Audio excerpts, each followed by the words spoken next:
അനുപമ, ഒറ്റ ചോദ്യം കൂടി.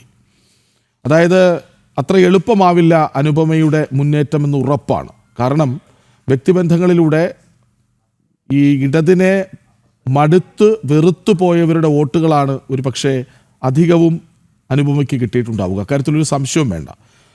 അതുകൊണ്ട് തന്നെ അനുപമയ്ക്ക് ഒരുപാട് കൺസെപ്റ്റുകൾ ഉണ്ടാകും. അതൊക്കെ ജനങ്ങളിൽ എത്തിക്കണം എന്ന് ഉറപ്പായും ഒരു ബോധ്യമുണ്ടാകും. അത് ജനങ്ങൾ തന്നെ പലതും അനുപമയോട് പ്രചാരണ വേളയിൽ പറഞ്ഞിട്ടുണ്ടാകും. എന്തൊക്കെയാണ് അനുപമയുടെ വികസന സങ്കല്പങ്ങൾ? അതെ, ഞാന് അവരുടെ അടുത്ത് ചെന്നപ്പോൾ അവരുടെ എല്ലാവരുടെയും മനസ്സിലുള്ള കുറെ വിഷമങ്ങൾ എനിക്ക് കേൾക്കാൻ കഴിഞ്ഞു.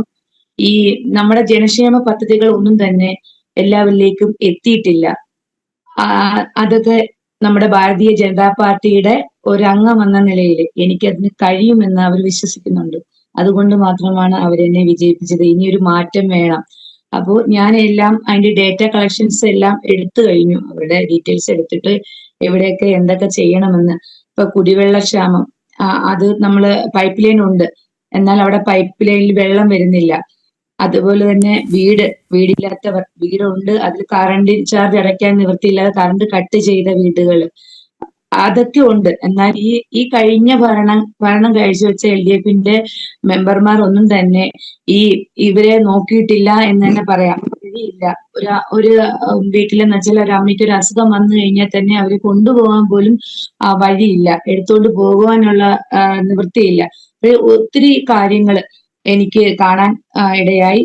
അപ്പോൾ എനിക്ക് എന്തായാലും ഈ LDFന്റെ കോട്ടയിൽ കുറച്ച് പണി പെടേണ്ടി വരും. എന്നാലും മാക്സിമം നമ്മുടെ പ്രവർത്തനങ്ങൾ അവരിലേക്ക് എത്തിക്കുകയും വികസനങ്ങൾ നമ്മുടെ വാർഡിൽ കൊണ്ടുവരികയും ചെയ്യും. അതിനോട് ഞാൻ 100% അവരുടെ കൂടെ ഉണ്ടാകും. അത് എത്തിക്കാൻ ഞാൻ ശ്രമിക്കും. കുറെ കാര്യങ്ങൾ ചെയ്യുവാനുണ്ട്. ശരി, വളരെയധികം നന്ദി അനുപമ സന്തോഷ് ഒപ്പം ചേർന്നതിന്.